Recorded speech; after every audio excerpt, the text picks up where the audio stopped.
अस्सलाम वालेकुम व्यूअर्स, मैं हूं फाइजा कमल और आप देख रहे हैं एफके वीज़ा कंसल्टेंट का ऑफिशियल पेज।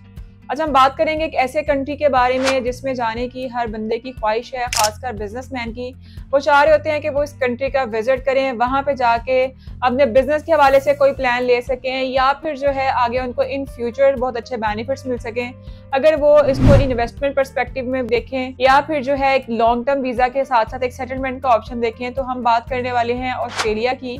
ऑस्ट्रेलिया का जैसे कि सब जानते हैं कि लास्ट 2 ईयर से ऐसा चल रहा है कि उन्होंने 6 मंथ का वीज़ा बिल्कुल ख़त्म कर दिया हुआ है। अभी आपको जो सब क्लास 600 जो वीज़ा की कैटेगरी है वो आपको वीज़ा मिल रहा है लॉन्ग टर्म का, यानी कि 1 साल का आपको वीज़ा मिल रहा है जिसमें मल्टीपल एंट्रीज होंगी आपकी, और ईच एंट्री जो होगी वो आपकी 3 मंथ की होगी, यानी कि आप हर दफ़ा अगर आप जाएंगे तो मल्टीपल एंट्रीज जो आपकी अपनी कर सकेंगे वो आप 3 मंथ की कर सकेंगे। तो अगर आप वहाँ पे अपने फैमिलीज को मिलना चाह रहे हैं, रिलेटिव्स को मिलना चाह रहे हैं या आप अपने बिजनेस के हवाले से कोई प्लान देना चाह रहे हैं तो आपको चाहिए कि आप ऑस्ट्रेलिया का वीजा अप्लाई करें। 1 साल का अगर आपको वीजा मिल जाता है तो आपके पास बहुत अच्छे ऑप्शंस हैं ऑस्ट्रेलिया को एक्सप्लोर करने के साथ साथ वहाँ पे जॉब के हवाले से, बिजनेस के हवाले से या दूसरी कंपनीज के साथ जो है वो कोलैबोरेट करके अपने बिजनेस को एक्सपेंड करने के हवाले से ये आपके पास बहुत ही अच्छे ऑप्शंस हैं। और इसमें ऐसा है कि ना तो आपको किसी अपॉइंटमेंट का कोई इशू लेना पड़ता है, ना ही आपको कोई इंटरव्यूज का इशू है, किसी तरह का कोई भी प्रॉब्लम नहीं है। सिर्फ आपने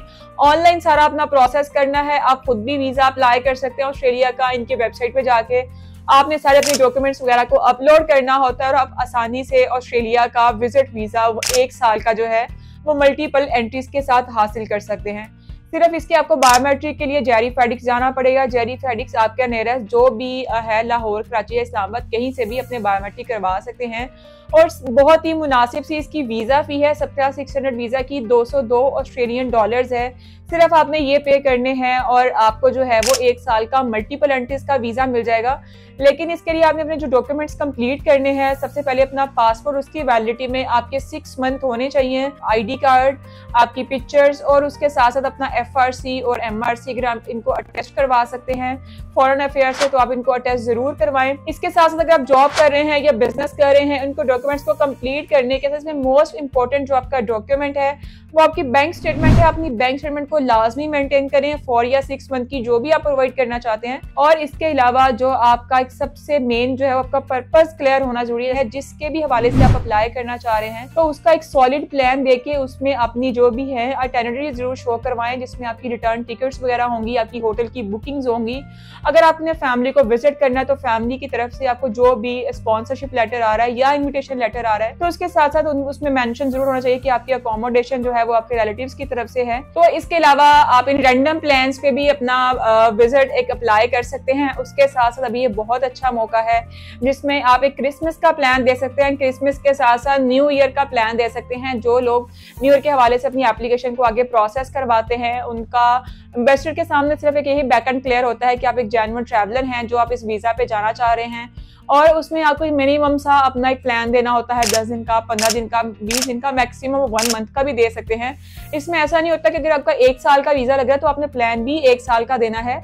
इसमें ये होता है कि आपने अपना प्लान मिनिमम सा देना है कि मैं एज अ ट्रैवलर या एज अ विजिटर जा रहा हूँ, इसलिए मैं इन सब डॉक्यूमेंटेशन के साथ अपना इतना ही बैंक बैलेंस शो करवा रहा हूँ। और एक बहुत ही मेन इंपॉर्टेंट बात है, आपने अपनी टाइज जरूर शो करवानी होती है। वो टाइज अपनी फैमिली टाइज भी शो करवा सकते हैं।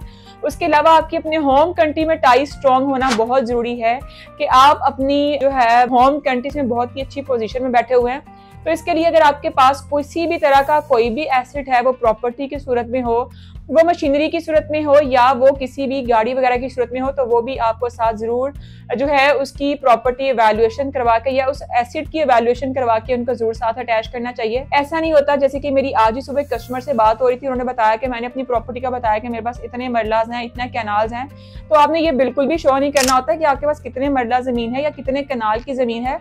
आपने उसकी करंट मार्केट वैल्यू की प्रॉपर्टी वैल्यूएशन में करंट PKR में उसको शो करवा के जिस भी कंट्री में आप अप्लाई करना करना चाह रहे हैं उस कंट्री की करेंसी में उसको कन्वर्ट करके रेट शो करवाना होता है, ताकि आपकी एक नेटवर्थ शो हो सके कि कितनी आपके पास मालियत है, जो कि आपकी होम कंट्रीज में आपकी टाइज को स्ट्रॉन्ग शो करवाती है। तो इन सब डॉक्यूमेंट्स को आप कंप्लीट करें। आप खुद भी वीजा एप्लीकेशन प्रोसेस करवा सकते हैं इनकी वेबसाइट पे जाके, लेकिन अगर आपको एफके वीजा की तरफ से किसी भी तरह की कोई भी रहनुमाई चाहिए है, किसी भी तरह की डॉक्यूमेंटेशन के हवाले से, फाइलिंग के हवाले से या अपॉइंटमेंट के हवाले से, तो आप हमारा ऑफिस विजिट कर सकते हैं या दिए गए नंबर पे आप हमसे राब्ता कर सकते हैं।